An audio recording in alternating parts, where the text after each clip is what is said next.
Welcome to this video. Today I am going to tell you about one of the creepiest real-life alien abduction stories ever recorded in America. This is the story of two men, Charles Vixen and Kelvin Parker, and the terrifying encounter that changed their lives forever. It was 11 October 1973 in the quiet US state of Mississippi. A 48-year-old man named Charles Vixen and a 19-year-old named Kelvin Parker worked together at a shipyard. After finishing their shift for the day, they decided to relax by fishing at the nearby Osceola River.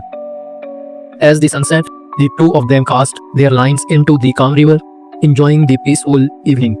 They talked about their work, their families, and life in general, unaware that something unimaginable was about to happen to them. Suddenly, the calm was broken. A huge metallic disc-shaped UFO appeared in the sky above the river, glowing with an intense blue light. The object hovered slightly just above the water, about 40 feet long and 10 feet high. Charles and Kelvin stood frozen in the color. From the glowing craft, three strange, terrifying beings emerged. The creatures had wrinkled greyish skin, large empty black eyes, no visible necks, and long, sharp claws for hands. As they slowly approached, both Charles and Kelvin felt their bodies going numb. They could not run, they could not scream, they could not move. It was as if some invisible force had paralyzed them. The beings grabbed both men and carried them weightlessly towards the UFO. Inside the craft, Charles and Kelvin were separated and taken into different rooms.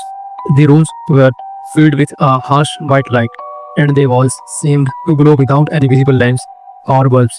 Strange machines floated slightly in the air. Charles lay on a metallic table, unable to move. A floating metallic sphere the size of a football hovered over his body, scanning him from head to toe. Three of the strange beings stood over him, examining him with their sharp claws. Charles wanted to resist, but his body would not respond. Meanwhile, Kelvin regained consciousness in another chamber.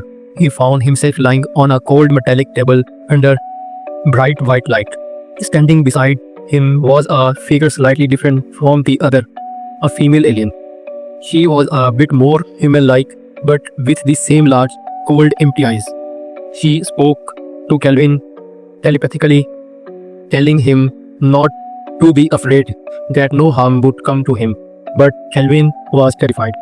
The female alien inserted a long, sharp-nailed finger into Kelvin's mouth, pushing it down his throat and up into his nasal passage. He felt a sharp, unbearable pain through. He screamed in agony. No sound came out. Then she telepathically told him to stay calm as she pulled out something from his nose. Kelvin began to lose consciousness. Before blacking out, he saw horrifying visions of thousands of frightened human faces, as if their souls were trapped somewhere.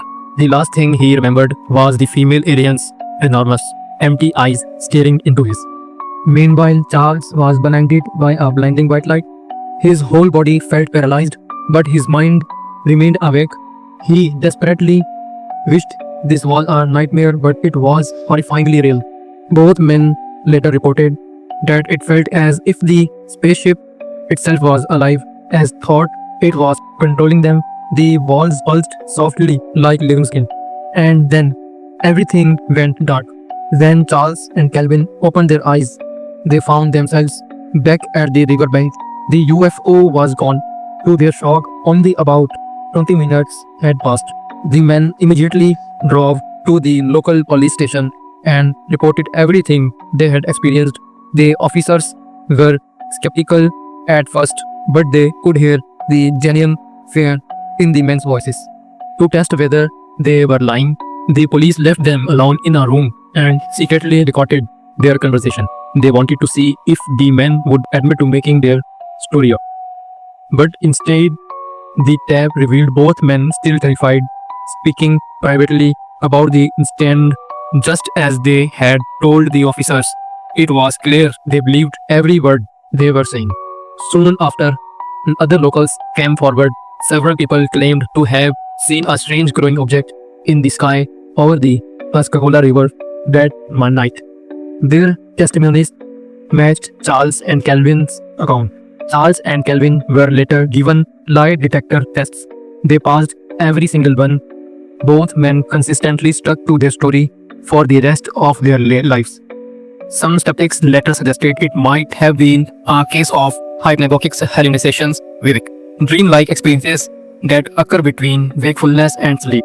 During sleep paralysis, the brain temporarily paralyzes the body while dreaming, and sometimes people see terrifying figures or feel intense sensations. Would Charles and Calvin have experienced something similar? The big question is, if it was just a hallucination, how did both men see the same thing at the same time? And why did other people in town also see a strange light in the sky? Even today, no one truly knows what happened that night.